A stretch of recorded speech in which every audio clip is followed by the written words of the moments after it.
no pressuring, no oxygen, etc. That was 1948, going to Palestine from Egypt.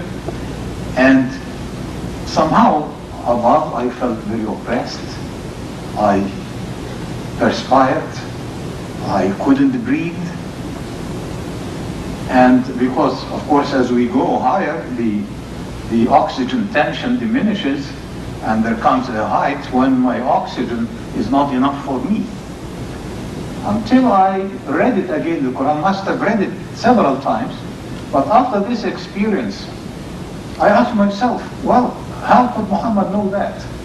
He didn't go up in an aeroplane. He never reached that height.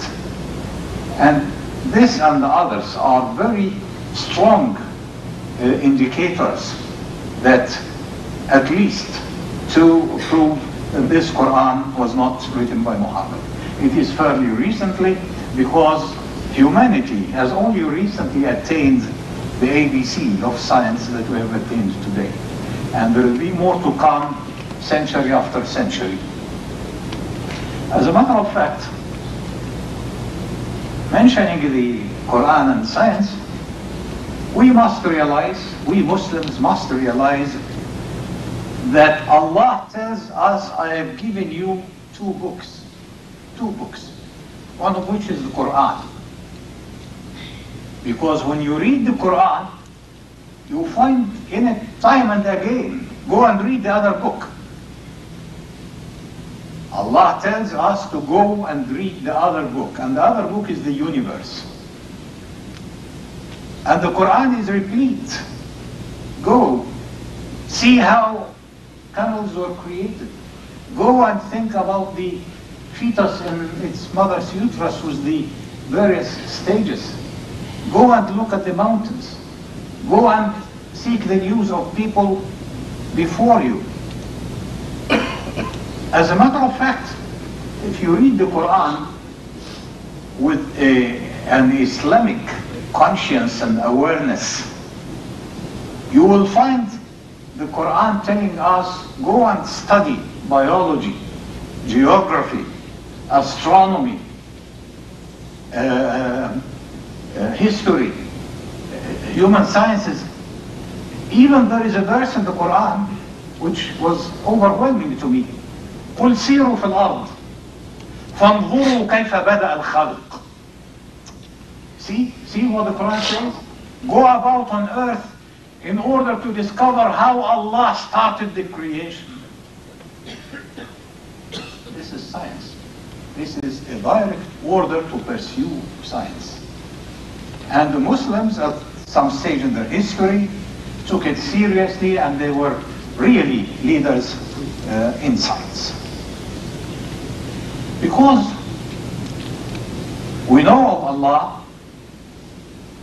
not by a dogma that we have to, this is a dogma, you have to accept it even without logic, don't think of it, you have to accept it this way, as others tell their people. The way the Quran tries to convince people that there is the Creator is purely scientific.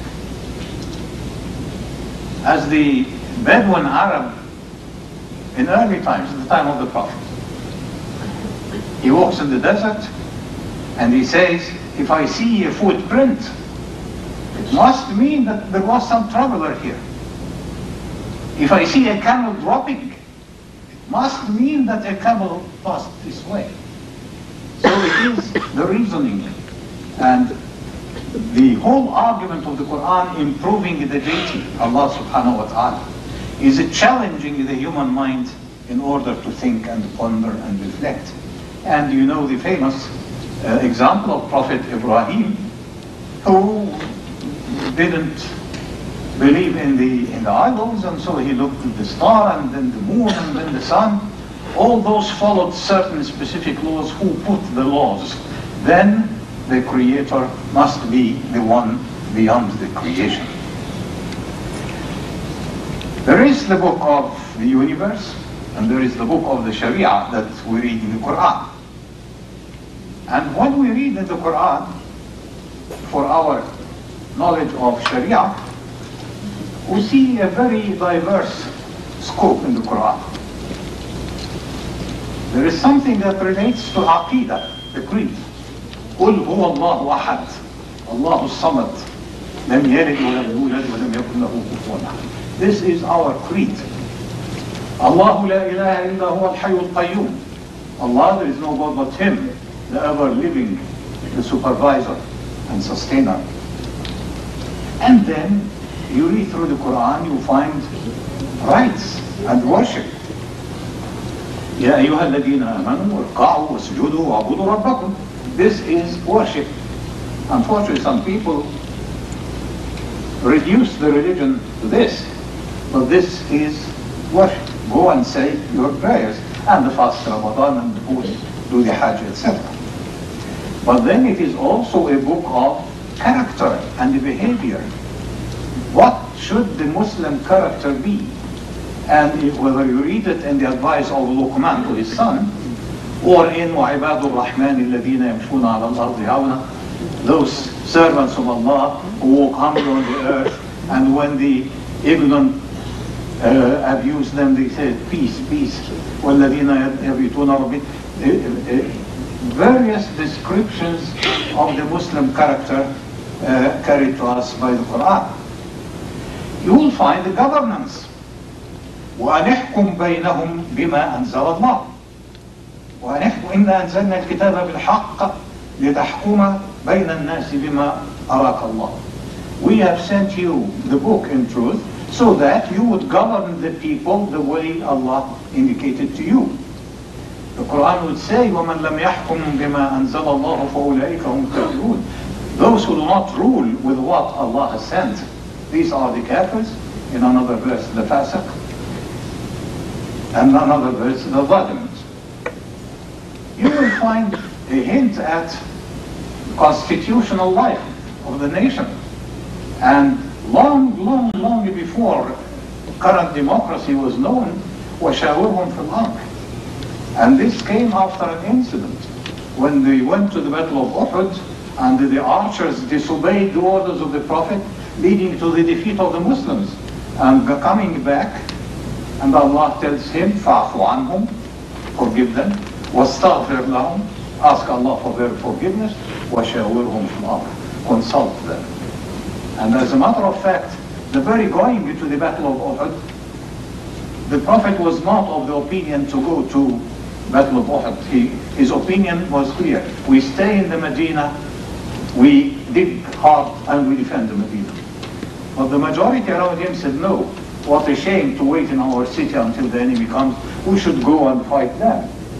Upon which the Prophet changed his opinion, because the majority were against that. And if I keep quoting incidents from the life of the Prophet and the life of the guided caliphs, you will know that the prototype of democracy is Islam, except that there is a radical difference between Islam and modern democracy. In Islam, the constitution is the Quran. So if you legislate against the Quran, it is unconstitutional. Of course, in our current democracy, Allah can be vetoed or outvoted if you can muster enough votes, and this is the radical difference. But the machinery itself is a very democratic machinery. Then you shift in the Quran and you find a verse, إِذَا تَدَايَنْتُمْ بِدَيْنٍ إِلَىٰ أَجَلٍ مُسَمًّى فَاكْتُبُوهُ. If somebody takes a loan from someone else, it should be written. Is this worship? Is this prayer? Is this fasting? Or is it economics? It is an economical rule. لا تأكلوا الربا أضعافا مضاعفة. Riba, usury, is haram. This is not salah. This is not sayah. It is economics. And you'll find a penal code. الزانية والزاني فاجلدوا كل منهما. The adulteress and the adulterer, give them punishment with lashes, 100 lashes. السارق والسارقة, the thief and a man or a woman. And this is penal code. It is not salah, it is not siyam, it is penal code.